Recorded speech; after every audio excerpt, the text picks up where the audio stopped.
Good evening. This is Maestro with a Dawn of War 2 Retribution Elite Modcast. Today, we have a match from the Elite League. I believe we're in Season 7 now. We've got Dark Riku playing as the Apothecary. That's kind of his signature hero, the one he was known for a long time ago. Apothecary is a healing commander with a targeted heal and a passive health regeneration aura. His opponent is going to be ArcticFrenzy, playing as the Chaos Lord, the classic tanky melee hero that walks through cover and cannot be suppressed.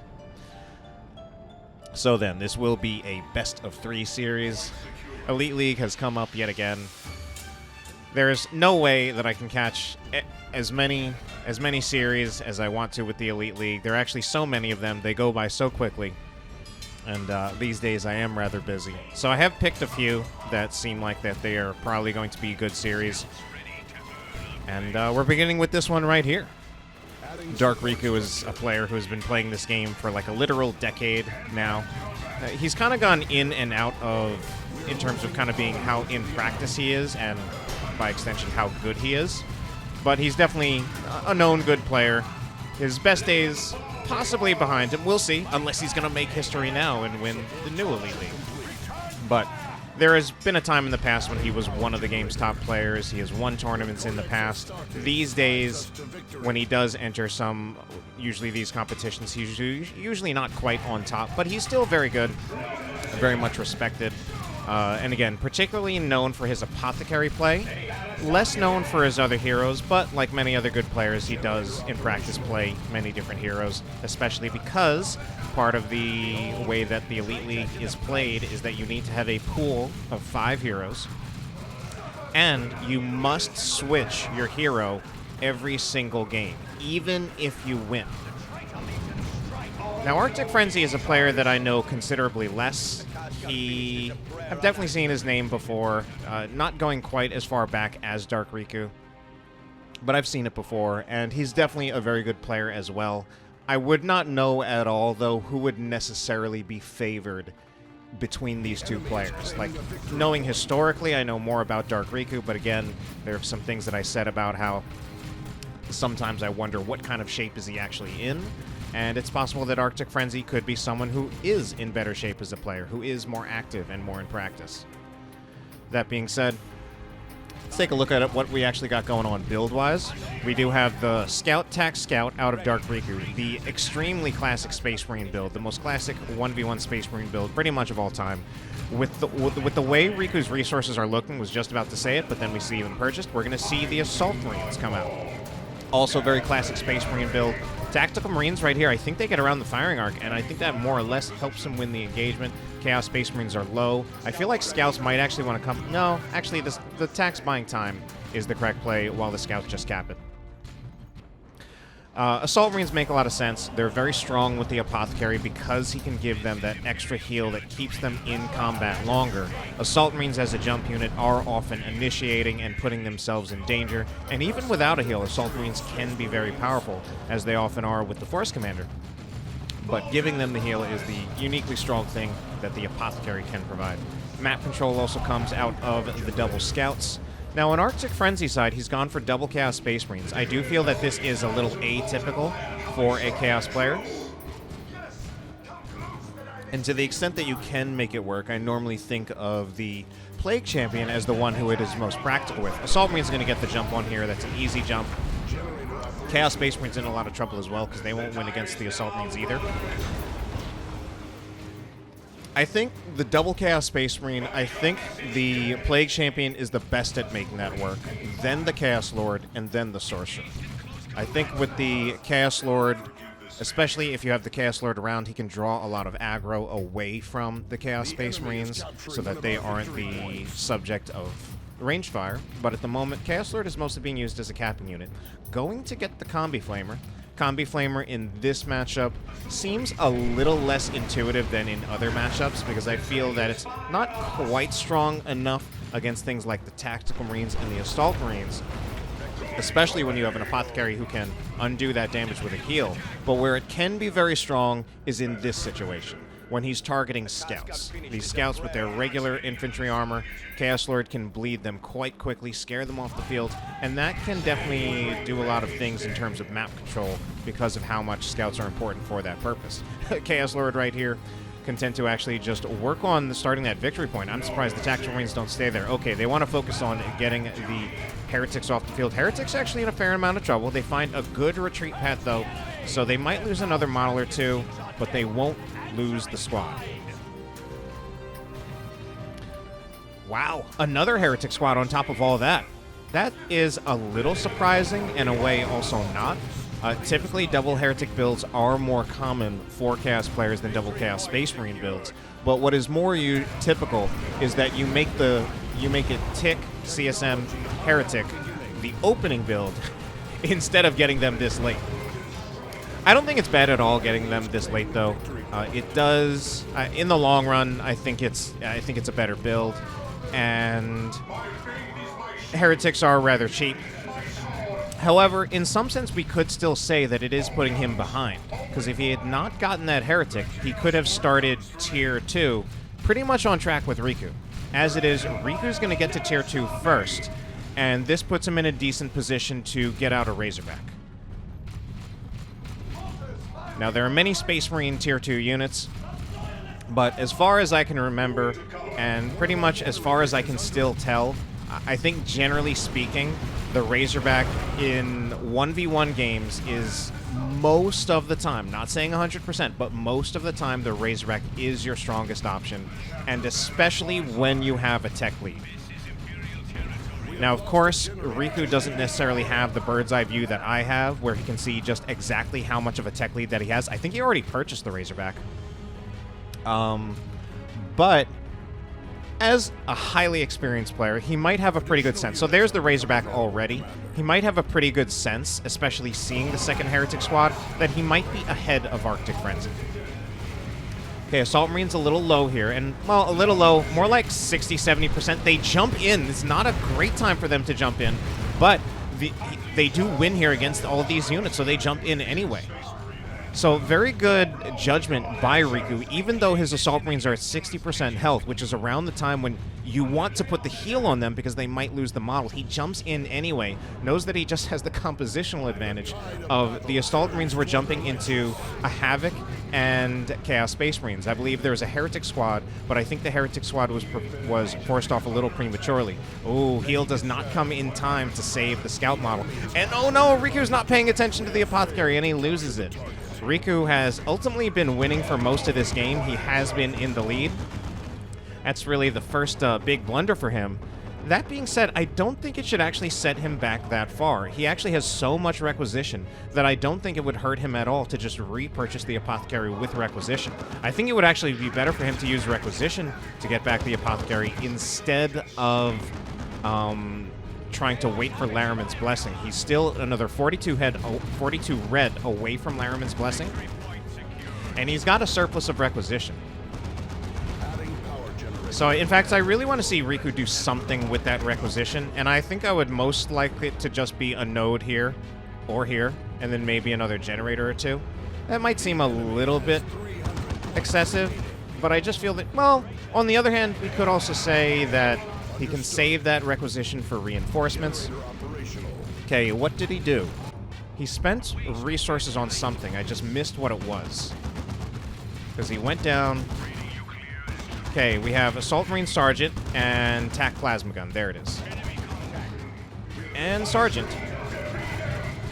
So he wants to stick to the Plasma Attack instead of getting Vanguard, Stern Guard veterans. Assault Marines with a Sergeant, I think, is actually very powerful here, and this is proving to actually be a very dominant game for Dark Riku. It wasn't looking so bad early on, but I think Arctic Frenzy, in the end, actually paid quite a bit for going the second Heretic squad. So that might not have been as good of a decision as I had thought. It did hold him back from upgrading to Tier 2, and now we're seeing kind of what the Razorback does. The Razorback currently mostly uncountered. There's only the Havoc, and the Havoc is a very powerful source of AV. Riku not even bothering to get the extra armor, even though the Havoc should finish off a Razorback in just 3 shots. But look at just the range that Riku is keeping this Havoc, or keeping this Razorback in. It's never even close to the Havoc. And if it is, the Assault Marines need to just be ready to jump on the Havoc as soon as possible. Scouts are also positioned by the Razorback so that it can offer repairs. And aside from what I said about the timing of that second Heretic Squad and how that may have cost ArcticFrenzy, I think there are also just a lot of times when Riku's positioning was just better. Meanwhile, this tack squad with a plasma gun is doing quite a bit of work. The Dreadnought does work very well into what Riku has, though. Riku committed to the plasma gun, and that kind of gives away... Oh no, what is this?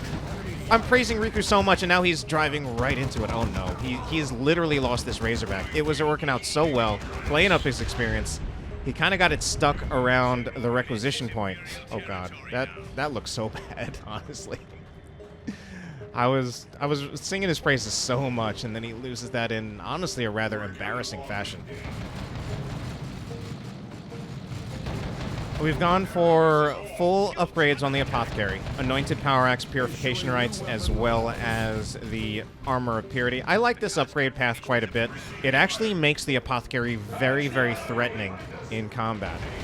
The Anointed Power Axe, 50 power melee DPS, not as strong as a pure tanky melee hero, but he is going to hurt those Chaos Space Marines. They can't just ignore him, otherwise they will start losing models. Okay, Melt-A-Bomb goes out on the Chaos Dreadnought, but there isn't really too much follow-up. Attacks still have the Plasma Gun. They committed to that. I don't even hate the pick. There's also a Las Cannon Devastator, but it is now out of range of the Chaos Dreadnought. So Riku's going to look to move that up. I feel like some of his line of sight is blocked, but the Dreadnought, I believe, is still in line of sight. It's going to wind up. Does connect once. The Dreadnought is going to start pulling away, but one more shot will happen. Will a third? Yes.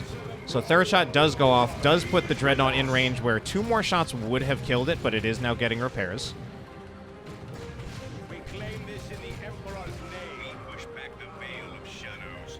So Riku did kind of have that one embarrassing loss with the Razorback, but overall it's still a pretty dominant game one in his favor. 465 to 135. ArcticFrenzy only with a single cap still. ArcticFrenzy also going to double down on Bloodletters. Double down on tier 2, I mean, with a Bloodletter purchase, whereas Riku not actually looking that good for going to tier 3. He just purchased something else as well, or maybe he's just getting reinforcement costs. So Apothecary here gets cooldown reduction on the heal with the Armor of Purity, and the Anointed Power Axe also gives him energy. Assault Marines here at risk of losing a model. They're going to get knocked down. Apothecary is looking for the heal, but they're getting so low to the point where even the heal is... like, they're still kind of at risk for losing a model. They jump right into the Heretics to stall them from capturing the point. They're gonna wipe them. ArcticFrenzy just has his attention elsewhere, and he loses the Heretic Squad. That's actually a pretty big win for Dark Riku, especially if he doesn't lose a single model. Honestly, Riku could have lost 2 models there, and that still would have been a really good play in his favor because he's stalling out so much time and choking ArcticFrenzy so hard out of victory points with that play. Shotguns purchased pretty late, kind of necessary against the Bloodletters. So ArcticFrenzy will look to stabilize at this time. He's got the Havocs getting the cap on the contested victory point, and he has his natural, but the Scouts are coming here. Scouts upgrading to elite training. I was wondering if they might upgrade to shotguns. With shotguns, they could really bully these Heretics. I mean, honestly, even with their bolters, they might be able to actually focus them down and just run away. Malignant Blindness used in this fight, I think, to try to cut off line of sight from the Devastator Marines on the Dreadnought. Doesn't look like it's working. Bloodletters teleport in. I think they will just barely tie up the Devastators in time. One more shot would have killed the Dreadnought. Assault Marines actually going in, trying to finish off the Dreadnought. They are doing some light damage to it, but they're also taking a lot of damage in the process because they are ignoring this Chaos Lord. The Dreadnought will make it out, but that is not... that's barely even a win for ArcticFrenzy at this point because he's got a lot of repairs to put on the Dreadnought. Heretics are over here with only a single model. They only have an aspiring champion. I think this might actually just be where Riku seals out the game. These tacks just need to move over here and capture the point. There we go. Wow, and the late Librarian as well out of Dark Riku. The enemy is capturing one of our victory points. We're going to see some backcapping, though. Backcapping by the lone aspiring champion. Oh, no. They'll get the decap, and then they'll need to retreat immediately. Otherwise, he literally will lose it. I don't think the Librarian finishes off the... Yeah, doesn't finish off the Heretic in retreat. If he had one more swing, he might have actually, though. I think it would have been close. I think it would have been down to, like, 20 hit points.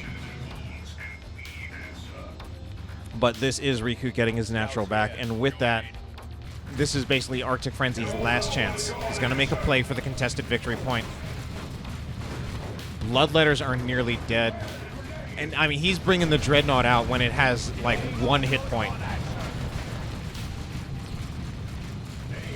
A single Devastator shot will finish it, and here it comes.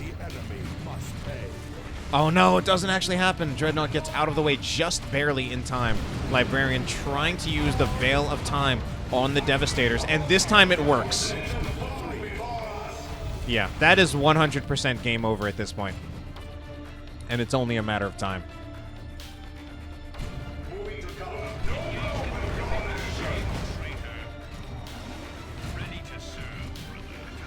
So just need to put either the Librarian or the Assault Marines on the point. And then the game is over. But they are leaving. Maybe Riku is playing with his food. Search underway. Riku actually lost a scout squad there. Oh, he's just making a play for this victory point. ArcticFrenzy needs to turn around, but then there are also the scouts here. That forces ArcticFrenzy to split. The Bloodletters have to jump in over here so that they can slow down the Assault Marines, but here comes the Apothecary. I think the Apothecary, yeah, the Apothecary really makes this a one fight because he gives them that heal. Purification Rites knocks down the Bloodletters. They're trying to retreat to Heretic Worship, or not retreat, but move back to. Problem with retreat being an actual game mechanic is that I can't use it just in a regular lexical sense of saying someone's moving back. But with all that stalling, Riku actually does finish it. A rather dominant game one in his favor, but this series is not over yet because it is a best-of-3 series. Let's move on to game number 2.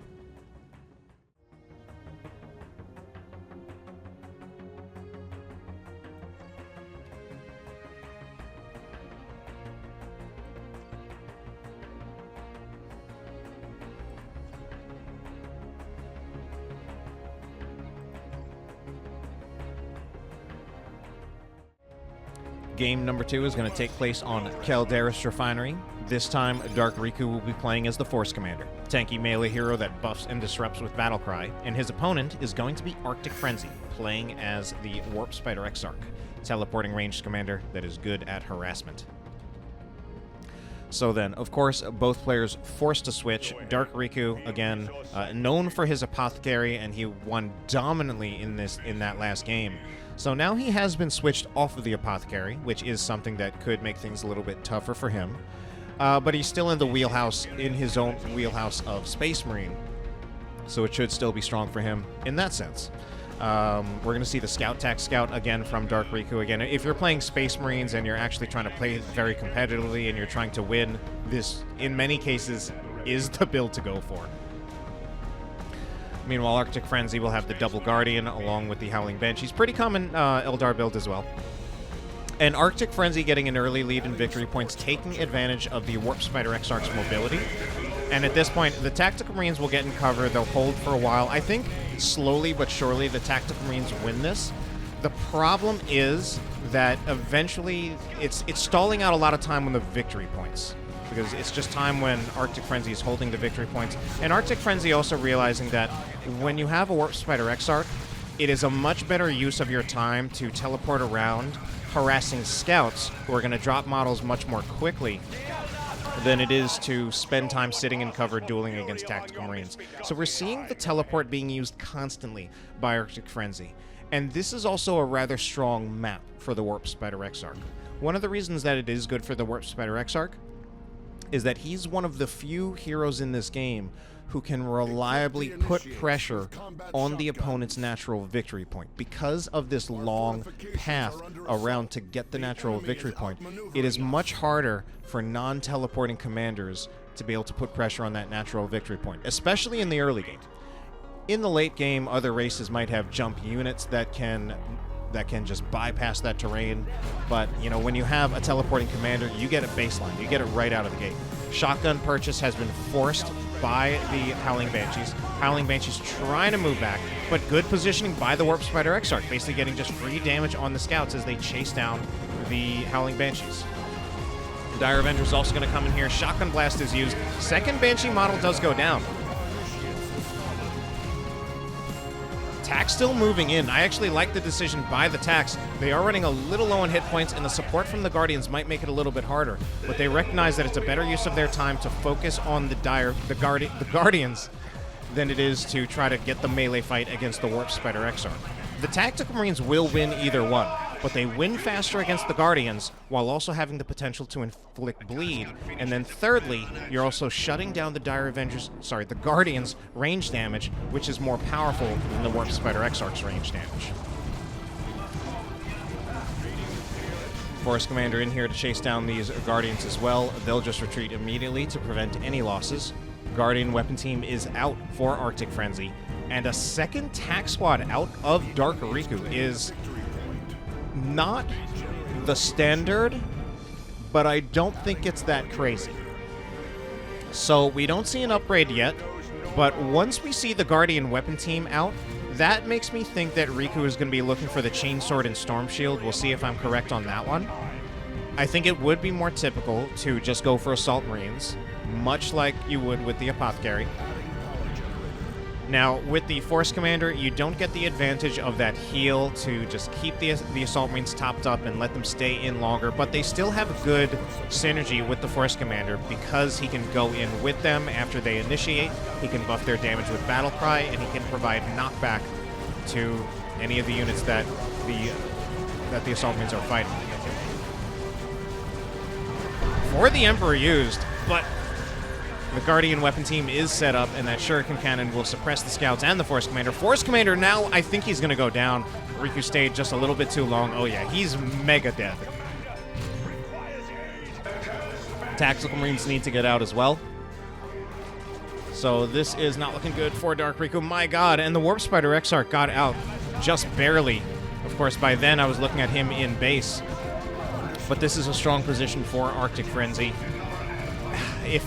If Riku had managed to trade the commander kill, they might have been even. But as it is, we've got ArcticFrenzy still with the Warp Spider Exarch alive. And he's got a lead in resources. Riku does have a victory point lead, and he is actually pushing ArcticFrenzy back into his base. ArcticFrenzy, though, already starting Tier 2. Yeah, this is a pretty rough position for Riku. And I think it's also particularly more impactful for ArcticFrenzy because I think, at least on this map, and possibly even in this matchup, the Warp Spider Exarch is the more impactful commander between the two. Certainly on this map, for sure. 100%. Tactical Marines trying to burn down a generator farm, trying to commit to finish this last one, but once the Banshees are there, they realize it's not even worth it because they probably won't finish it off, and they'll probably lose 1 or 2 models.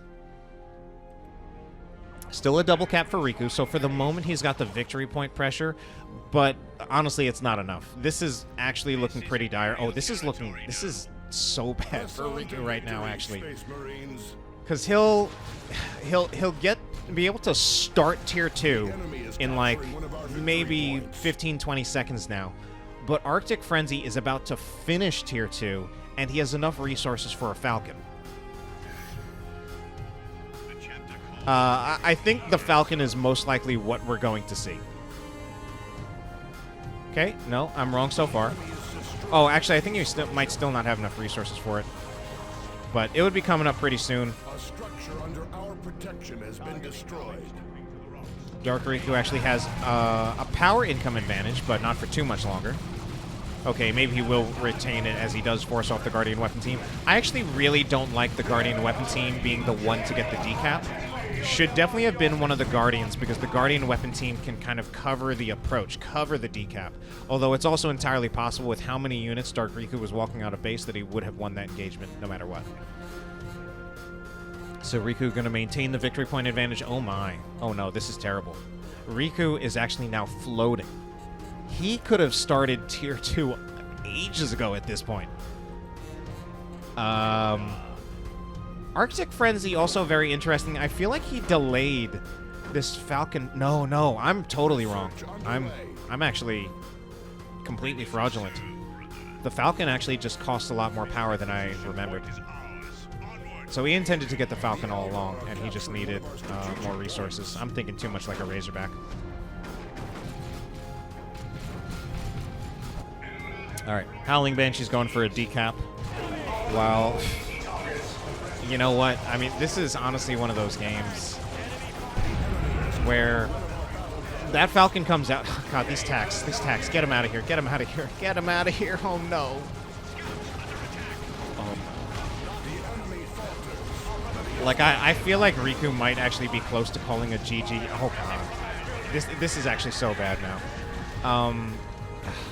If Riku had not been just slow on clicking the tier 2 button, I think he'd still be in reasonable shape, because he could just upgrade some of his on-the-field tacks, at least one of them, to a missile launcher, to just at least make the Falcon have to play with a little bit more respect.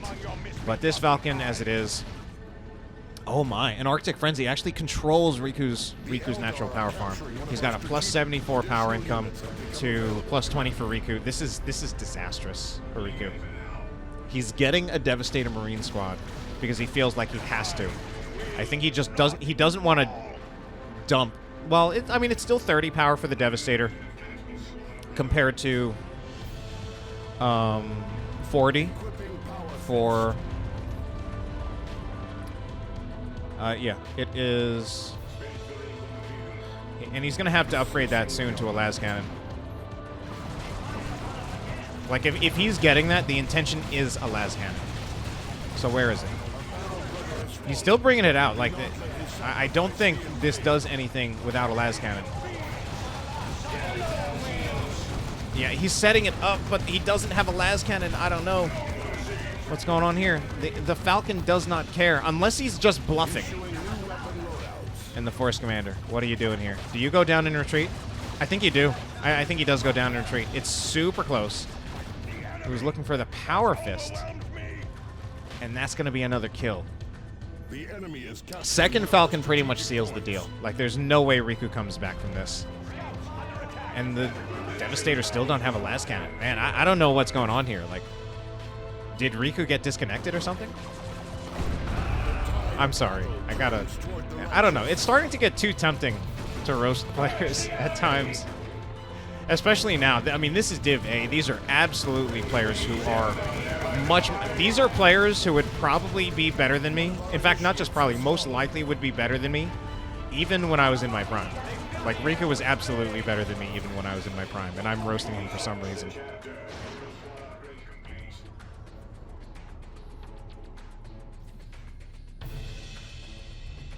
All right.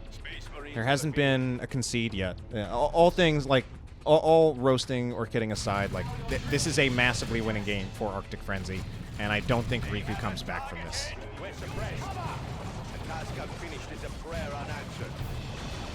Yeah, I mean, we got Falcon here. Oh, he didn't actually... ArcticFrenzy did not commit to the double Falcon, but I don't even think he really has to.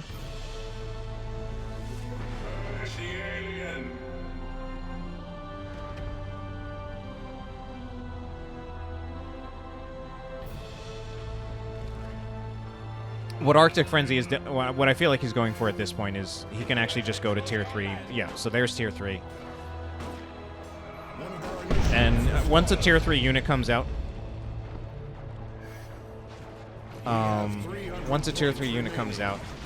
pretty much,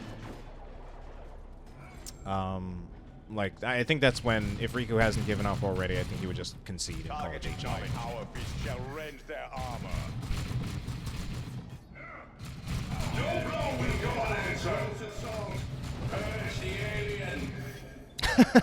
Force Commander can't even get a hit on the Warp Spider Exarch.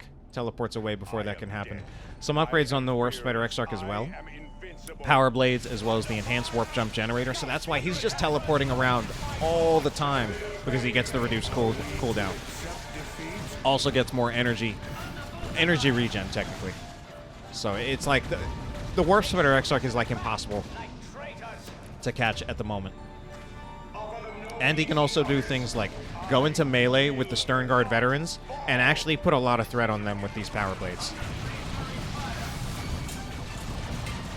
Okay, Force Commander. Oh, and he can also kill a Force Commander. Force Commander goes down again. Yeah. Stern Guard veterans trying to put the pressure on the Warp Spider Exarch. They are definitely one of the better damage sources, but the Warp Spider Exarch gets teleports away just right in time. So, good job by, yeah. And that'll be the end of this game. So that is game number 2 going over to ArcticFrenzy. He outplayed Riku pretty hard in this game. Although, I mean, Riku kind of outplayed him pretty hard in game 1. So that means we go to game 3.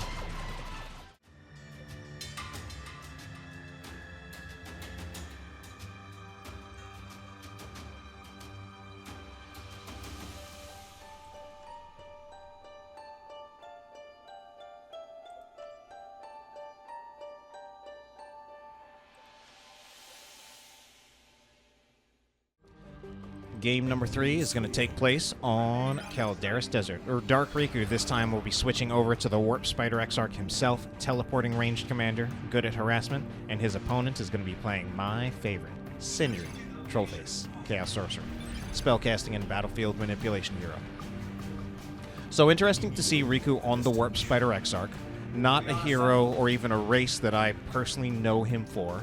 As a good player, I don't doubt that he can play it to some extent, but I do kind of question, is it good enough to beat ArcticFrenzy here? ArcticFrenzy, actually the player I know even less about, so I don't even know how good his sorcerer is. But we'll see soon. Certainly we saw a lot of powerful things out of the sorcerer out of the Warp Spider Exarch in the previous game. And I feel like some of those things we're already seeing that happen too. Sorcerer is just walking up to the Warp Spider Exarch, so he should just be jumping out of here any second now. And there it is. So certainly in their vanilla, unupgraded forms, the Sorcerer himself can't do a whole lot to the Warp Spider Exarch. In fact, a lot of things can't. Warp Spider Exarch is in heavy cover here. Chaos Space Marines would not even do that well against it because they're out of cover. Heretics, meanwhile, going to be caught at half of their health, but haven't lost a single model. Did the Warp Spider Exarch go in? I guess he did. I guess the Chaos Space Marines were low enough that he thought he might be threatening them with potential model losses. Gotta be careful, though, as those Chaos Space Marines actually have pretty respectable melee damage. Sorcerer currently struggling quite a bit to be relevant. He's getting focused down by the Warp Spider Exarch. There are a few times when he has thrown some Doom Bolts. Now he's going to get into melee with the Banshees. In most cases, that would be a questionable fight for the Sorcerer, but the Howling Banshees were already at about half health, and there was a lot of support here in the form of Heretics and Chaos Space Marines. Going to throw some Doom Bolts out on retreat. Only a 3-bolt volley instead of 6. I don't feel that was a particularly good use of the ability. Not really that strong of a retreat-killing ability. Certainly has long range, but not really that powerful against retreat-killing units. So it might only really get value when they're really low. Now we're constantly seeing ArcticFrenzy shoot only 3-bolt Doom Bolt volleys. So normally, if you have full energy on the Sorcerer, he'll shoot a second volley for a total of 6, which, needless to say, is a lot more damage. One could even say that it's double the damage. But, a little bit harder for ArcticFrenzy to do that since he's going for this single Heretic double Chaos Space Marine build.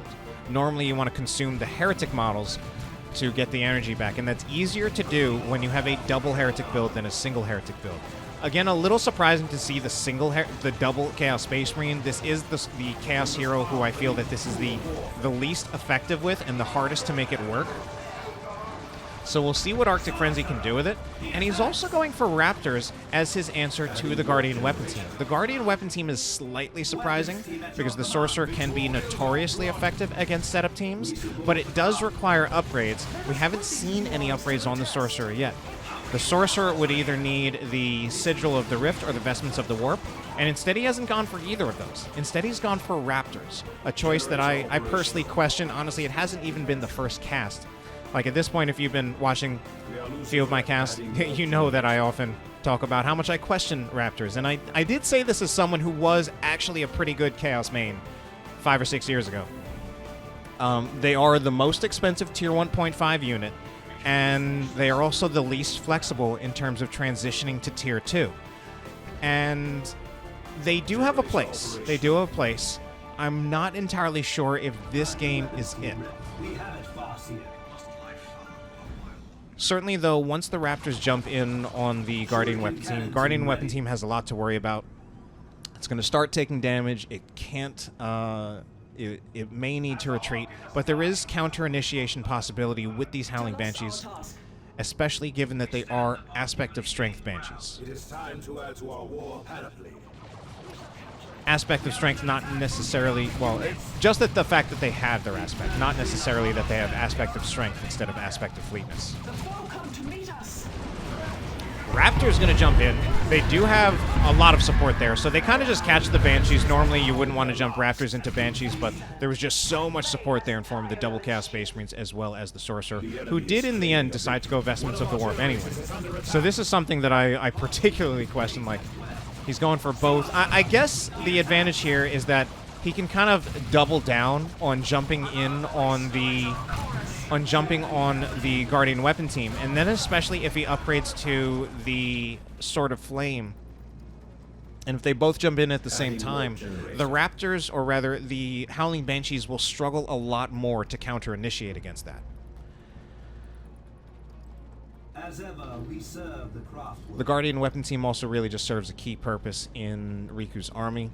Riku walking in kind of slowly. Eldar is kind of tricky in that you don't really have a squad that's kind of tanky, so it's difficult to decide which squad you lead in with, and sometimes you're looking for these things. I think he's looking to try to bait a Raptor jump into the firing arc of the Guardian Weapon Team, but ArcticFrenzy isn't biting. ArcticFrenzy even moving back. He's going to use Heretic Worship. He moves out of the Worship, though. I feel like ArcticFrenzy is playing this pretty smart. I feel like he's trying to find the Guardian Weapon Team. Riku keeps on repositioning the Guardian Weapon Team because he's trying to bait the jump. I think ArcticFrenzy has almost found it.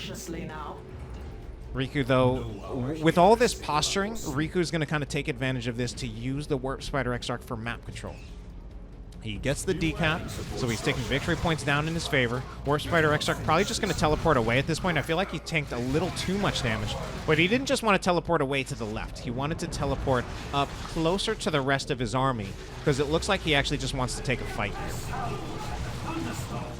Another Heretic squad out of ArcticFrenzy, something that arguably kind of screwed him in Game 1, and I'm concerned that it might in this game as well, because we've got Riku once again with a tech lead going to Tier 2 first, kind of like how we had in Game 1, while ArcticFrenzy is buying more units.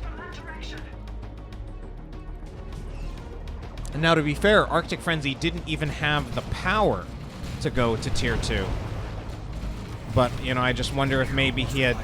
I'm actually going to go back and criticize the Raptor purchase again, or even the Double Chaos Space Marine. Those are all things that would slow down him putting down power and result in him being later to Tier 2. So ArcticFrenzy has dug himself into a hole, and we've seen him do this once before with a Chaos Hero. So it's kind of like a habit, or it's something that he's doing with Chaos that I'm not entirely sure is serving him. Banshees wait to get a special attack. I'm not sure that was worth it. They got a special attack, but then they lost 2 models. Yeah, Guardian Weapon Teams, not Guardians, just Guardians, not the Weapons teams, need to get out of there. They're losing models in retreat. One squad getting pretty close to going down, but I think it's out of there with a final model. Raptors looking to secure the kill, but it's not close. It's not enough. Instead, they actually jump into the Arc. They have to retreat. Although, truth be told, they probably should have retreated anyway. They're super low on health. They're lucky to not lose a model. Oh god, this Heretic squad also, to talk about losing models, has lost plenty. So ArcticFrenzy actually going to look to have the double cap pretty soon. Riku might actually have something to say about it. Oh, yeah. Chaos Space Marines, yeah. He immediately retreats because letting the Banshees into range at all, you actually run the risk of losing 1 or even 2 Chaos Space Marine models. Sorcerer needs to be super careful here. He actually does not want to be in extended fights without support. That's not even the support that he wants. Okay, it gives him a teleport out. Did he even need to consume to get the teleport to get that teleport out? I don't know.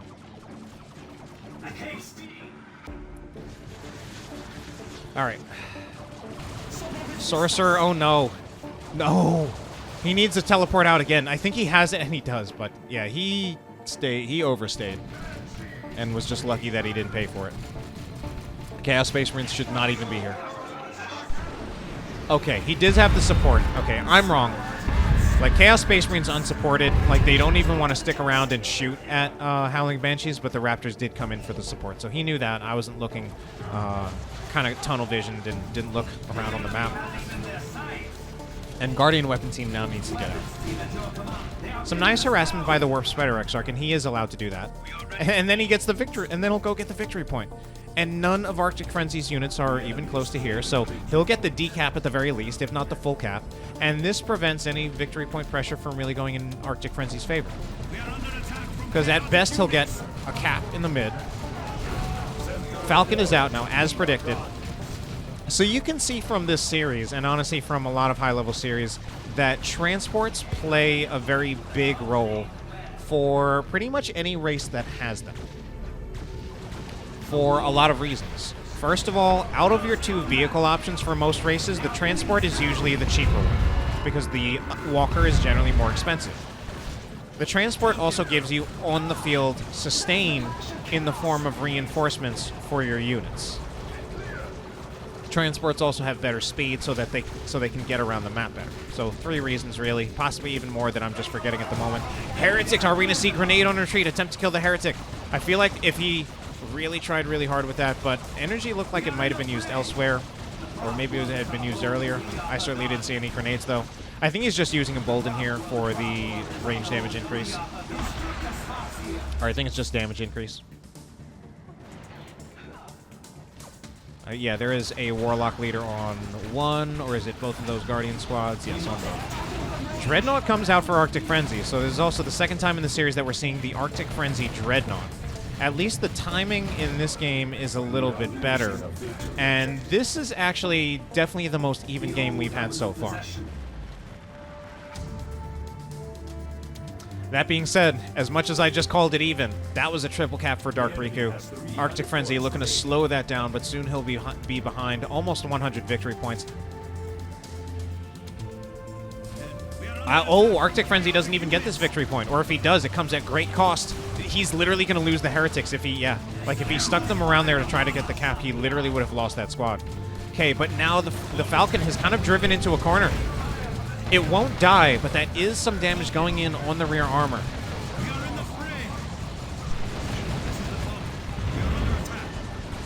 It won't die. It does need Falcon, or it does need repairs from the Guardians, and we're going to see the Fire Dragons come out. Fire Dragons are rather interesting as an anti-vehicle choice. They are mobile, they are fast compared to something like a Guardian Weapon Team, but they also need to get up quite a bit closer. So they're going to upgrade to get the Dragon Scale armor. They've also gotten their Exarch. Really looks like they want full upgrades before they actually go in. Typically, when you're playing the Warp Spider Exarch and you're using Fire Dragons, you also want to use the Crackshot Global on them to just buff them basically when you're going for a kill on a vehicle. Don't think we saw it used there, but he didn't have that great of an opportunity to secure a kill. Mostly just made the presence of the Fire Dragons known, and we see just how much this Dreadnought is backing off and trying to get behind line of sight blockers.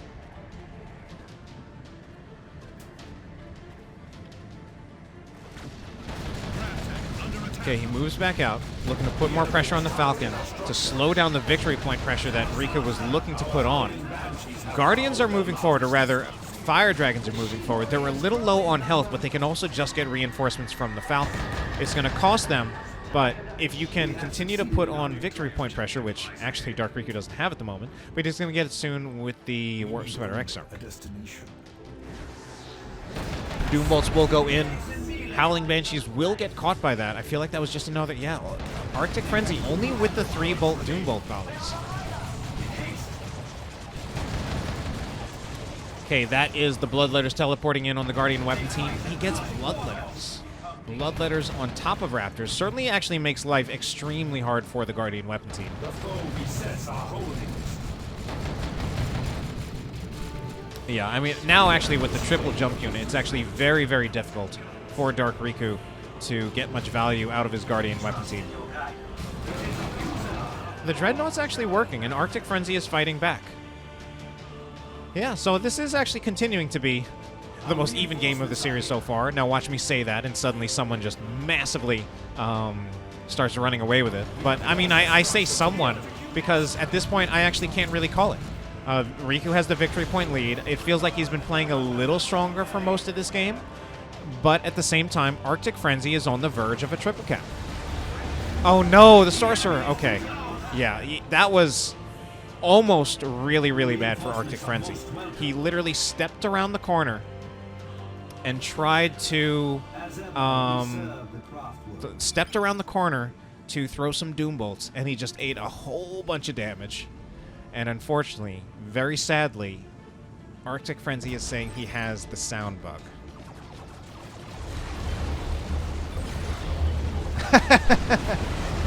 Yeah, a little bit questionable on that one. I think ArcticFrenzy is kind of seeing like, oh, I got the double cap. I got more victory points. Do you accept the loss? But I think Riku realizes he's not out of this game at all. He's got a full farm. He hasn't I don't think he's lost any units. I don't think ArcticFrenzy has either, but I mean, it's just actually a very even game. And I don't know what's going on with ArcticFrenzy, actually. He's actually losing this fight now. I don't know if he's, like, losing concentration, but that fight did not go well at all for him. I actually don't even know what happened. A lot of victory point pressure still in his favor, and the Summoning Circle Bloodletters will also delay. Now Riku's the one asking for a concede, and this is super disappointing as well, because if this hadn't happened, this really was proving to be the best game in the series. Like, it was so close.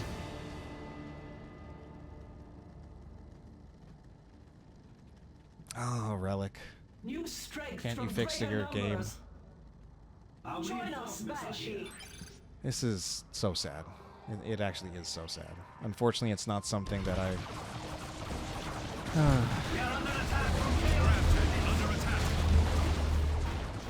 I'm sorry, everybody. Like, it has been a fantastic series, really, just right up until this moment.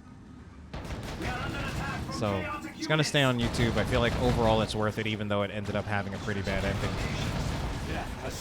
Yeah, and I think ArcticFrenzy has just kind of either given up at this point, or maybe he has actually disconnected.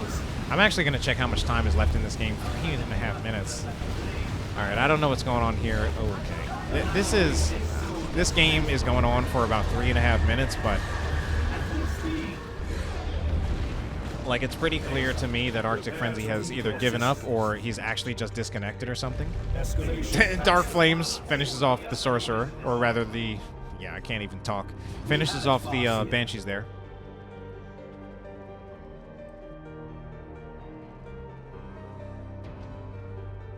We are losing a victory objective. I don't know what else to say. I mean, we still got time on this counter. 3 minutes. How is this still going on for 3 minutes? Oh, I think because... well, I actually do know why.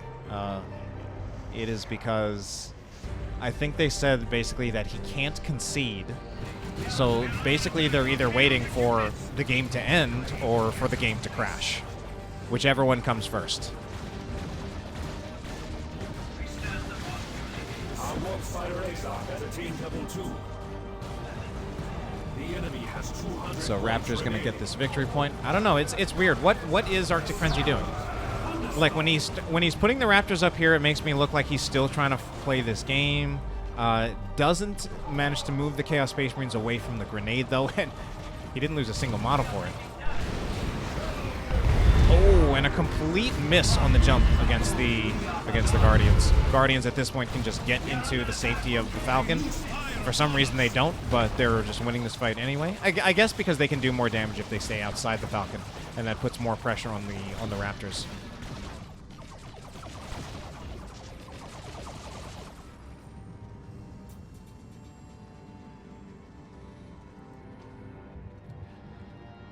Yeah, Bloodletter's gonna capture the natural back, but it'll still be Riku with control of the victory points as he is going to get his own natural. Riku's certainly sure of playing this out to make sure he actually gets the win. Unless ArcticFrenzy is fooling all of us and he actually does make a big comeback here, because he's still moving his units. Still appears to be trying. We are under attack. At least sometimes he does.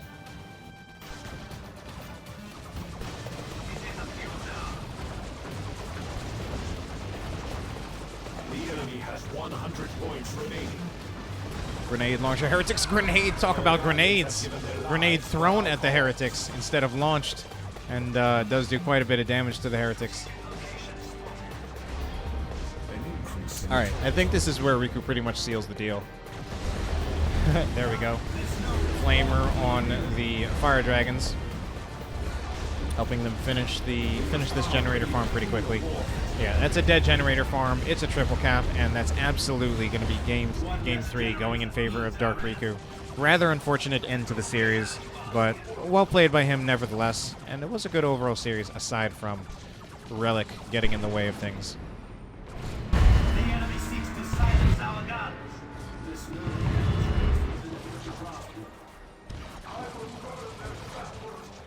The Eldar host now wields greater weapons.